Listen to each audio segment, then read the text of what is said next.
Hey everybody, this is Rory Francis, and you're watching another segment of Igniting American Manufacturing.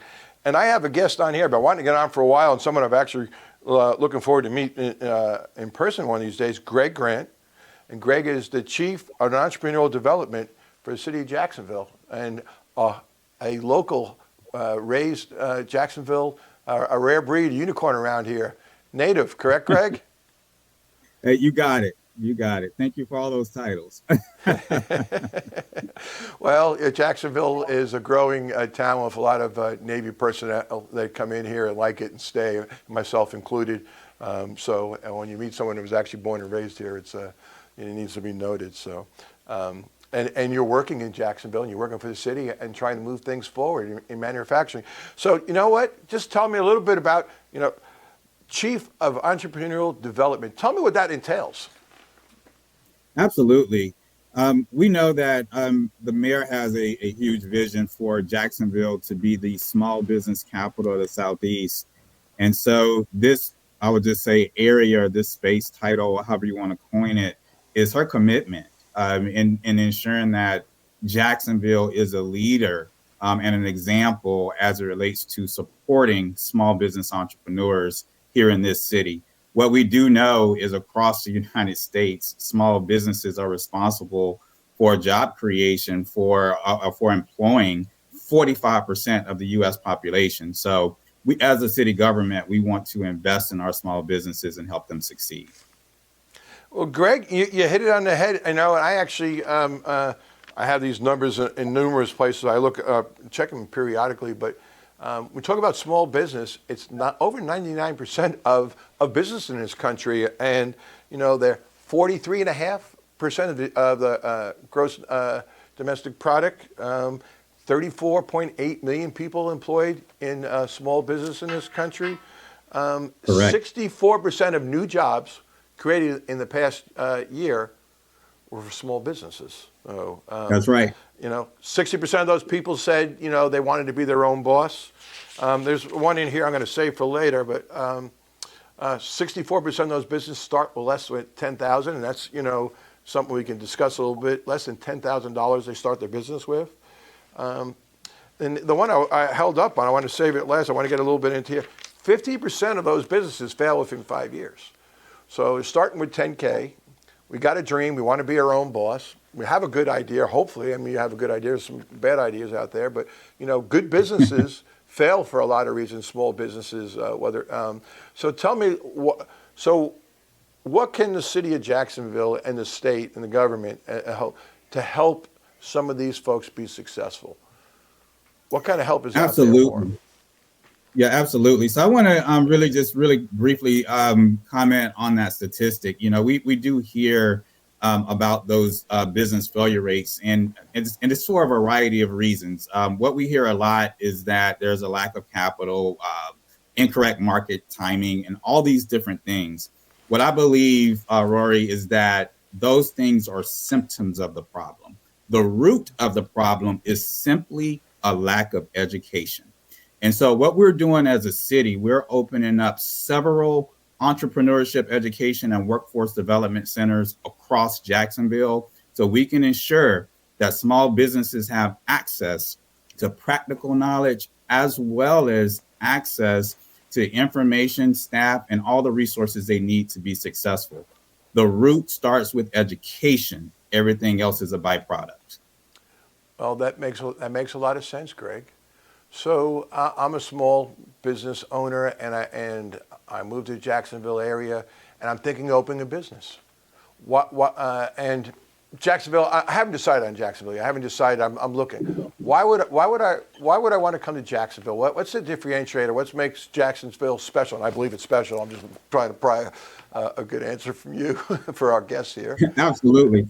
What we do know is that the state of Florida has been voted number one and in the top 5 of the nation for being the best place to start a business across the United States, period.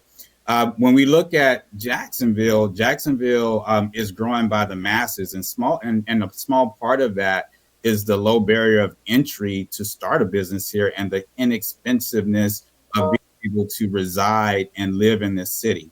But the last thing I really want to say, or the next point that I want to make, is the array of resources that the Jacksonville market has specifically for small businesses.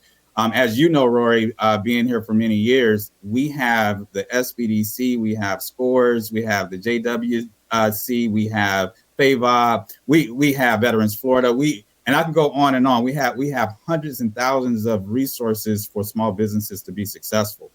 Our centers will be what I call equivalent to a Visit Jacksonville. You can walk into the Entrepreneurship Education and Workforce Development Center and say, hey, I'm a new business in Jacksonville. I'm thinking about starting a business in Jacksonville. Can you give me the process map of who I need to talk to first, second, and third? And we can point them in the right direction with all of our resource partners in Jacksonville for these businesses to be successful. Well, I feel like I'm sitting in the wrong place. I probably should be down there doing this interview right down there. Well, I have to fix that one of these days. So physical means, and and Greg, my background is large manufacturing facilities with many thousands of people during construction and 1,000 or so people afterwards, these mega projects.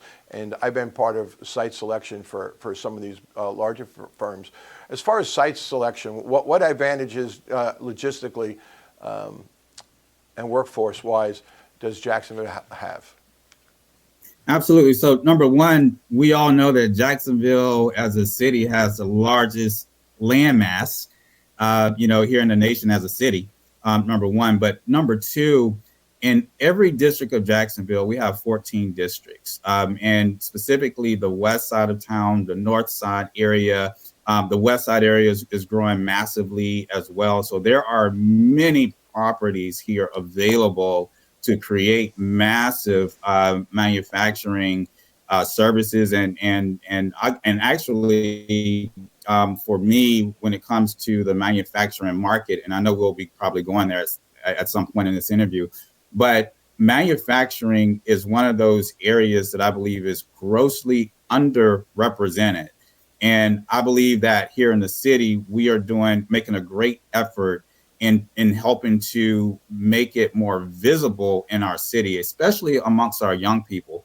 So we are doing some things with Florida Makes to help with that visibility. And we are working with some of the local manufacturing companies here to also help with that stance. Well, there's some recent entries into the Jacksonville area. A little farther to the south, we have Rogue, which is the first female-owned business to get CHIPS Act money. That's Rogue Semiconductor out of Oregon, and they're actually down in Palm Bay. They're a little farther south. But we have Chang Robotics that does things along in the medical field and hospital field. Matthew Chang and Katie over there, they do a great job. They're growing. And we just had a recent announcement about Halon, an autonomous kind of minibus service that the city's looking into. So we do have some manufacturing come here. Infrastructure, how are we situated and located compared to other folks? I would say that Jacksonville is growing incredibly. The opportunity is in terms of infrastructure. If I had to compare it, being a native of Jacksonville, if I had to compare where we are today versus 30 years ago, I would say the opportunities is plentiful. What we've seen, if you look at all the great work that JTA is doing, all the great work that DBI is doing, DIA and great companies, again, like you mentioned, Chain Robotics, Holon, and others. I think it's a testament that our infrastructure here is improving, and it's a testament that the opportunities continue to build on that economic mobility is continually to increase as well. Well, I mean, we're on a main highway, 95, main north and south thoroughfare. And I-10 starts here and goes all the way out to the West Coast. We have a deep water port. But how about, and I'm an ex-Navy man, and this is a Navy town. How about our access to workforce? And I kind of led you into the answer there already, but what's the availability? What are we doing with our veterans as a whole, but, specifically the Navy, because this is kind of a Navy town. What are we doing to pull them into the workforce? That's a great question. So I already mentioned the workforce education centers, but here's what's most important in my point of view. While we are offering upskill and reskill opportunities for adults and also skilling for our young people through these centers and partnering with our local resources like DCPS and other organizations, we also have to be a resource for business owners, small business owners, and large corporations. So as we are upskilling and reskilling our local community and providing opportunities for our young community, large organizations such as CSX, Florida Blue, any of these large companies, we want them to be able to rely on our centers to grab talent. The same thing with small businesses. You mentioned earlier that 99% of businesses are small. And I want to kind of add a little bit to that definition as to the why. The reason being is because 99% of all businesses make less than $20 million a year. So anything less than $20 million a year for us is considered a small business. And those small businesses come at different levels. So depending on where you are on that spectrum, your workforce needs are different. The type of workforce, the type of person, and the type of opportunities are different. So we want to be a mutual solution for both the citizens as well as the organizations and small businesses. Words of wisdom. Last thoughts on Jacksonville as a market for small business. We're going to close with that. Any words of wisdoms or pearls you can share with us? Absolutely. And it was something that we mentioned earlier. Education is key, but also relationships is golden. So when you come into our JSAP program, which stands for Jacksonville Small and Emerging Business Certification Program, that is managed by Jacksonville, in that program, not only do you get education, but you are exposed to relationships that will lead to growth and expansion in your businesses. So I wanted to leave with that. That's a good note to leave on. Greg, I think we could probably go on and talk about workforce development and small business and Jacksonville all day long, but that's all we have time for. Greg, thanks for coming on. I hope we're going to meet in person one of these days real soon, and we'll continue this conversation and hope to have you back soon. Everybody, this is Rory Francis, and you've been watching Igniting American Manufacturing.